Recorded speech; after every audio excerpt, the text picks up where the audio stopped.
Continuing in Surah al-Insan, especially as tomorrow is the day of Jumu'ah, or I guess tonight technically.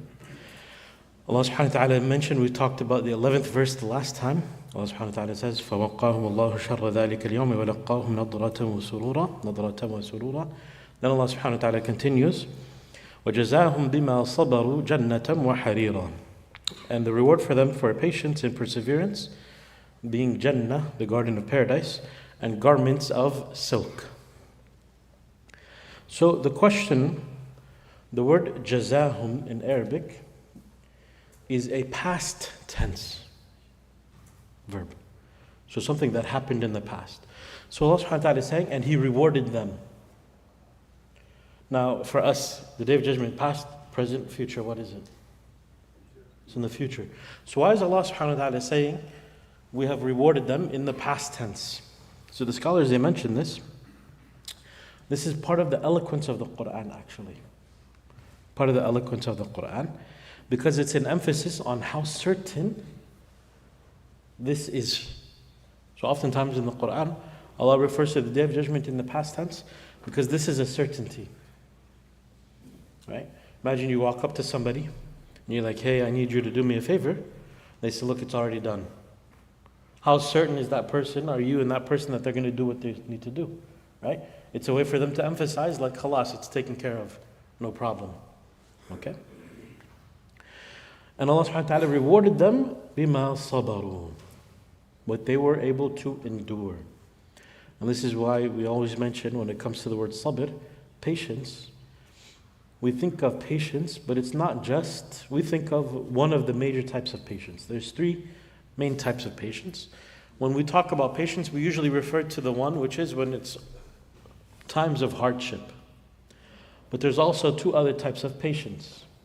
The patience in doing the obligations that Allah has ordered us to do. So Salatul Fajr, it comes in at 4:40. It takes a lot of patience and perseverance to make sure that you're doing your Salatul Fajr every day, right? Or Isha getting late. No, there's a lot of patience in doing these acts of worship.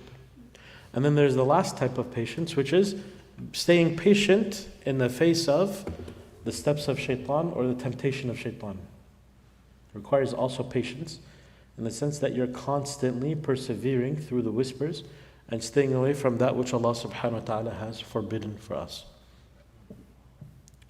And these are the three. So this is the reward for those who are patient or able to persevere in this life. Then Allah subhanahu wa ta'ala, maybe about a dozen different types of rewards He mentions for the believers. So Allah subhanahu wa ta'ala begins, مُتَّكِئِينَ فِيهَا عَلَى الْأَرَائِكِ لَا يَرَوْنَ فِيهَا شَمْسًا وَلَا زَمْهَرِيرًا. There they will be reclining on canopies and couches, never seeing the scorching heat, the shamsa, وَلَا زَمْهَرِيرًا, or bitter cold. مُتَّكِئِينَ. Okay? This is a phrase used to refer to a person who is reclining in a fully comfortable manner.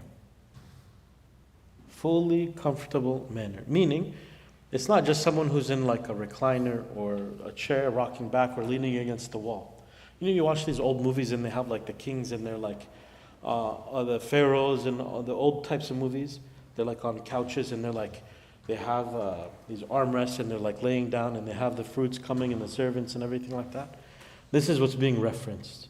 It's like a reclining of complete luxury. Okay? Complete luxury. Right? عَلَى الْأَرَائِكِ. This is the plural of arika. Arika is a type of cushion that has a netting over it. Or a, what do you call those? I guess just a netting. Huh?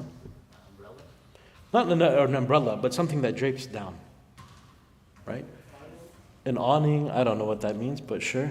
Okay?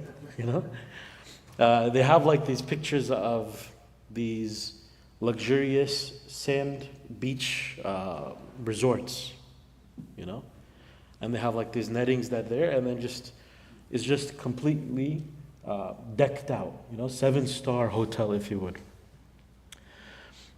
And this is the type of luxury that Allah subhanahu wa ta'ala is referring to. لا يرون فيها شمسا ولا زمهريرا. There is not too hot, it's not too cold, it's just perfect. You know, mashallah, here in Southern California, everyone who stops there, they say, you know, the weather. You know? Why housing is so expensive in SoCal? Because you have to pay the weather tax. That's what they call it, the weather tax. You know? Nowhere across the US is as nice as Southern California. Everyone who comes to visit, the first thing they'll talk about, the weather is so beautiful. And you're like, yeah, it's actually a little bit hot today. You know? Right? But it's always like this, you know? So this is what Jannah is like, completely beautiful, complete luxury, complete everything for a person. وَدَانِيَةً عَلَيْهِمْ ظِلَالُهَا وَذُلِّلَتْ قُطُوفُهَا تَذْلِيلًا. And then the garden's shade will be right above them, and its fruit being easy to reach. Daniya meaning something that is lying low. ظِلَالُهَا, the shade. So the question is, well, if there's no shams, there's no sun, there's no bitter hot, what is this, shade coming from? Because in Jannah there's no burning sun. Actually, for some reason, these next couple of days is going to be incredibly hot, right? But in Jannah there's nothing like this. The weather's always constantly beautiful, and you don't have to worry about being protected from the sun or its rays or whatever it might be. And even then, it's still, a beautiful shade.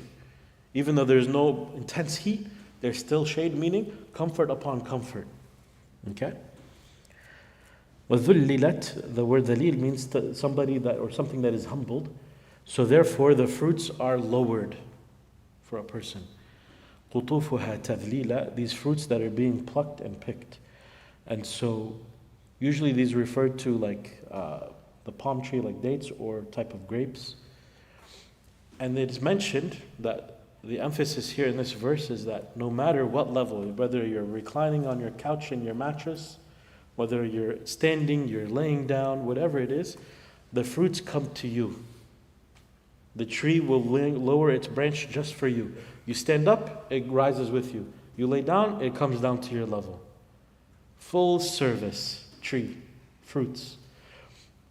So then why do we always hear about fruits in Jannah? Why not tres leches cake, right? Carrot cake, cream cheese, cheesecake, whatever a person, rovza, Obviously anything you want in Jannah, it's there.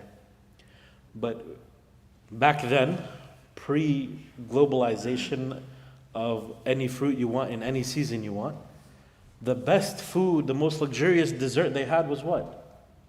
Fruits. And they couldn't just import fruits from, wherever country that was in season. They could only eat what was in season for them. And so actually fruits and this type of dessert was like actually known as to be, if you had access to all of these types of things, you were living a luxurious life. Right? And so this is like Allah subhanahu wa ta'ala mentioning these people, they're just imagining fruits always in season. SubhanAllah. They can't go to the grocery store to just buy whatever berries they want. But this is like a blessing. And it's whatever is in your mind, you get it in Jannah. Whether in season, out season, there is no out of season. SubhanAllah. And it's always there available for your ease and comfort. You're already luxurious. Just standing up, you don't even have to stand up to reach to get the fruit. Right? It comes to you. Full service. ويطاف عليهم بآنية من فضة وأكواب كانت قوارير من فضة قدروها تقديرا. They'll be waited on with silver vessels and cups of crystal, crystal cups that are filled precisely as desired. ويطاف comes from the same word as tawaf. So people are going to be constantly serving you, walking around. Okay? They're circling. Do you need anything? Do you need anything? Do you need anything? But they won't be annoying. Right? And they always have whatever you want. And they're bringing to you cups of crystal, of silver. So the question is, how can silver be like crystal? Meaning it's so thin that you can see through it and it has that silverish tint. Right? But it's still something that you can see through and you can see the drink that you're about to consume.